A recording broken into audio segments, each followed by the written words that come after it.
Oh, right. So I wrote three poems. One was from the beginning of the pandemic when it started, um, mainly to do with panic buyers. So that was great fun. So this one is called Pandemic Woes. Call ourselves humanity, then elbow a pensioner to get our hands on the last whole chicken. We go from necessity to greed as our callous nature brings out the worst of the survivors in us.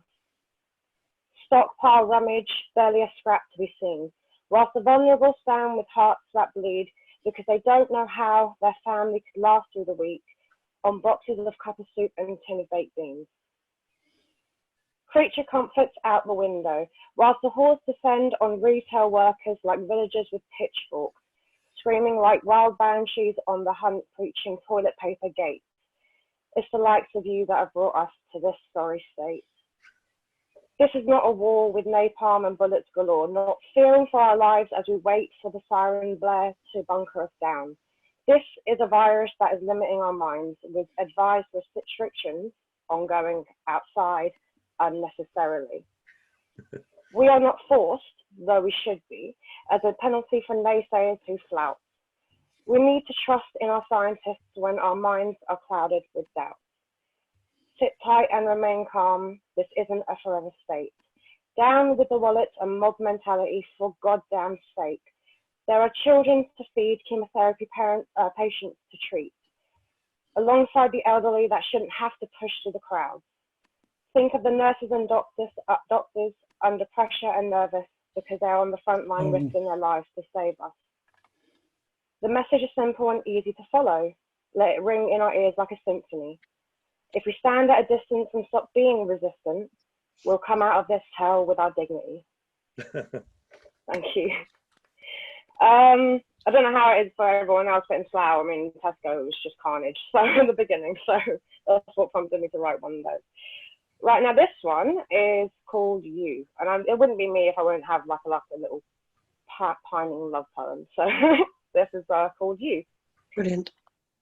You, my little unintentional lifeline, slayer of dragons and builder of fences that keep the hounds at bay, the restorer of the twinkle in my eye and that fluttery feeling in my gut, the reason for the smile that sweeps across my lips when all else falters, the imperfect slice of perfection that drifts in and out of my daydreams without warning, the sweet breath of fresh air that knocks my lungs to six and leaves them bereft. You, my little blind thief, have held my attention for all this time, and still I could never let you see it. And then this last one's called The Memorial. Actually, not long ago, I went to one of the war memorials in Woking, funnily enough, and it was really out of the way, nestled in the woods, just a perfect area just to clear your mind. So I don't know if anyone's been there, but you should go and check it out if you can. So yeah, this one's called The Memorial. There is a place nestled between the trees, an understated treasure kept in plain view, a bewitching reminder of the sacrifices made, a tranquil sanctuary to humble the most boisterous of hearts. No mouth to breathe or heart to beat, yet beaming with the lives of souls engraved. This path I tread, past the river that moves to its own gentle rhythm, inviting little boats to float down its calming course. Its verges lined with flowers so vibrant that hardened eyes soften their gaze, transfixed by the majesty of its effortless beauty. Down a silent track and through the woods, a secret best kept with palms laid to our chest. Wars were fought, blood drawn in spades. Now here she stands in honor and grace, where light nor night could disturb her peace.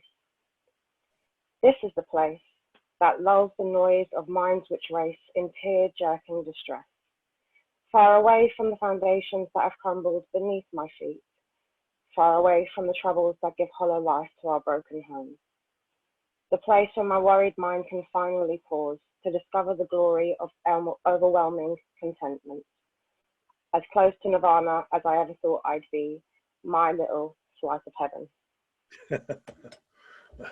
Thank you. Oh, always love hearing you, Karen. Thank you very much.